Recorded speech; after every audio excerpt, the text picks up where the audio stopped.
A reading from Paul's first letter to the church at Corinth. Now concerning virgins, I have no command of the Lord, but I give my opinion as one who by the Lord's mercy is trustworthy. I think that in view of the impending crisis, it is well for you to remain as you are. Are you bound to a wife? Do not seek to be free. Are you free from a wife? Do not seek a wife. But if you marry, you do not sin, and if a virgin marries, she does not sin. Yet those who marry will experience distress in life, and I would spare you that. Oh boy. I mean, brothers and sisters, the appointed time has grown short. From now on, let even those who have wives live as though they have none, and those who mourn as though they were not mourning, and those who rejoice as though they were not rejoicing, and those who buy as those who had no possessions, and those who deal with the world as though they had no dealings with it. For the present form of this world is passing away. I want you to be free from anxieties. The unmarried man is anxious about the affairs of the Lord, how to please the Lord. But the married man is anxious about the affairs of the world and how to please his wife. And his interests are divided. And the unmarried woman and the virgin are anxious about the affairs of the Lord, so that they may be holy in body and spirit. But the unmarried woman is anxious about the affairs of the world, how to please her husband. Is that so? Okay. I say this for your own benefit, not to put any restraint upon you, but to promote good order and unhindered devotion to the Lord. If anyone thinks that he is not behaving properly towards his fiancée, if his passions are strong, and so it has to be, let him marry as he wishes. It is no sin. Let them marry. But if someone stands firm in his resolve, being under no necessity, but having his own desire under control, and is determined in his own mind to keep her as his fiancée, he will do well. So then, he who marries his fiancée does well, and he who refrains from marriage will do even better. A wife is bound as long as her husband lives, but if the husband dies, she's free to marry anyone she wishes, only in the Lord. But in my judgment, she's more blessed if she remains as she is. And I think that I too have the Spirit of God. The word of the Lord. Thanks. Obviously, it was a conspiracy for me to have this scripture. So, and I know the two who were guilty. So, you know, if you or a loved one has ever gone on on an emergency deployment, you know, what you can expect is pretty much this. For one thing, you can expect to get many vaccinations. And no one asks you whether you want to get them or not, by the way. I don't know where that came up. But and when I was getting ready for a deployment, we were take off our outer shirt, just have our t-shirts on, you get in the line and you walk like this, and the medics all have air guns. And so if you've ever had an air gun vaccination, it's a lot of things. Fun is not one of them. It has no needle. It just blows the medicine into your arm. And if you move your arm, or if you tense up your arm, it just slices your arm up and down. I mean, so you go in a line, you get, I don't know how many shots you get at one time. They don't care. The other thing that you have is a dental exam, which you also dread because they are not going to fix anything in your mouth. They're just going to pull anything that's not working. So I lost one tooth that way that was perfectly good. Oh well, so much for that one. But the third thing is the most important of all of these, and that is everyone has to go to the JAG office. The JAG officers actually come to you, and you have to make out a will. I don't care if you're a private or if you are a colonel. The JAG officers come and they make sure every single person that's being deployed has a will. It's a boilerplate will. I still have my one from the military. It's encased in it's actually encased in infantry blue. This is Marion blue, but it's the same color, infantry blue. So that because if the worst happens, the disposition of your meager goods would be given to the people you love. without any type of probate problems. I point that out to you because one thing the military realizes, one thing the Army certainly realizes, and I think the Air Force does a better job of, is that we realize is that our lives are all linked with one another. It's just not the infantry soldier going off to some godforsaken place. It's the wife and the children with whom his life is linked. And I always liked that about the military. And you know, when I was a young NCO and when I was a young officer, as soon as my men got paid, in those days we got paid in cash. I wish you could see that. I would march my guys to the PX first. No, actually, I'd march them to the post office first and make them make out their money orders to their wives and to their mothers. And then I'd march them to the PX and make sure they got the uniforms they needed and everything. Because that night, all the money would be gone. Because I knew their lives were linked with others, and I needed to take responsibility for that. If you ever read the book, what was the title of that book? About the man, very popular, grew up in the steel mill country. He's a senator now, or a representative. Hillbilly Elegy. It's a very fine book. I would commend it to you because when he was a Marine, his NCO would not let him go out and buy a car unless the NCO was with him, because he knew he'd spend too much on it and his family would suffer. You know, things like that. So the military knows that, and I think about that on Pearl Harbor Day. It's today, and on this day, it was a Sunday in 1941. Was it 62 years ago? Is that right? 1941, 7:55 in the morning. A tremendous armada of ships and planes came against against Pearl Harbor on Oahu, and it sunk two of our big battleships, the Arizona and the Utah. It impaired many of them. It destroyed 188 combat planes.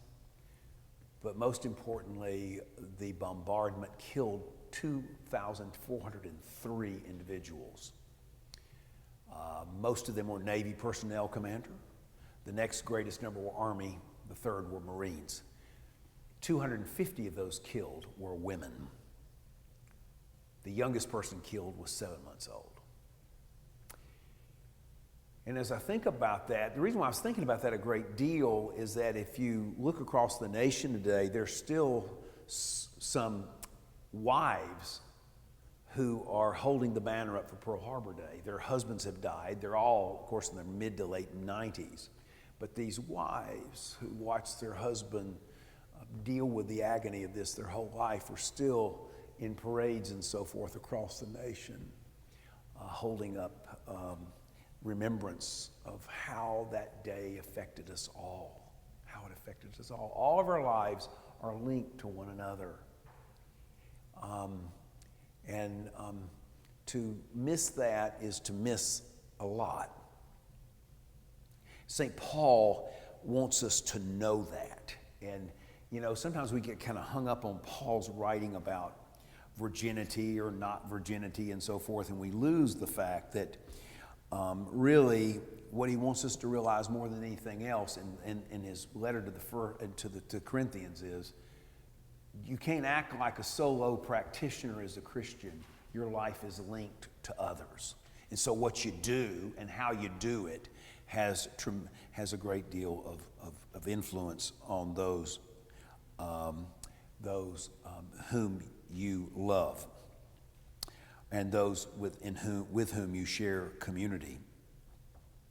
And so Paul in 1 Corinthians is very practical in his admonitions and in his advice. Here he's pretty clear. He is giving his opinion. He is not giving a word from the Lord about how we ought to conduct ourselves.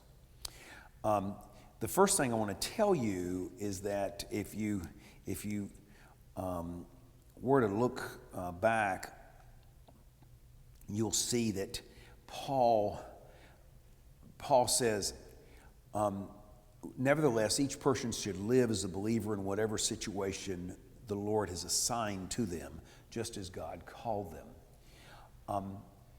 Paul believes that, number one, you don't wait to serve the Lord until things are perfect, right? Whatever station you're in, you serve, whatever it is.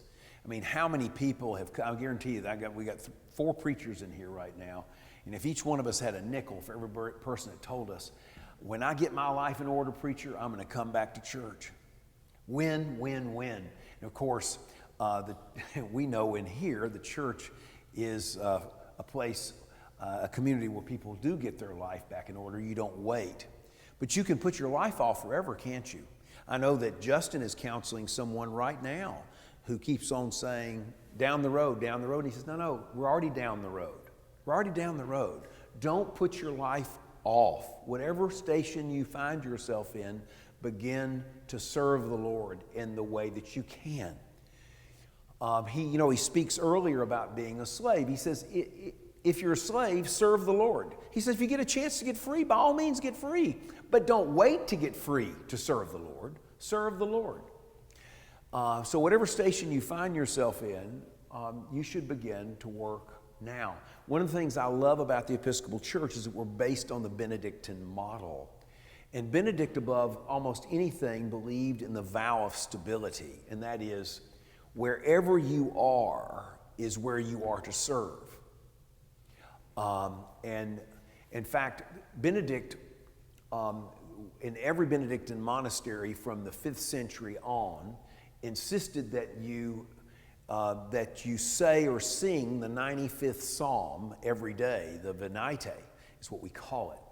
And at the end of that psalm, it says, oh, that today you would hearken to the Lord's voice.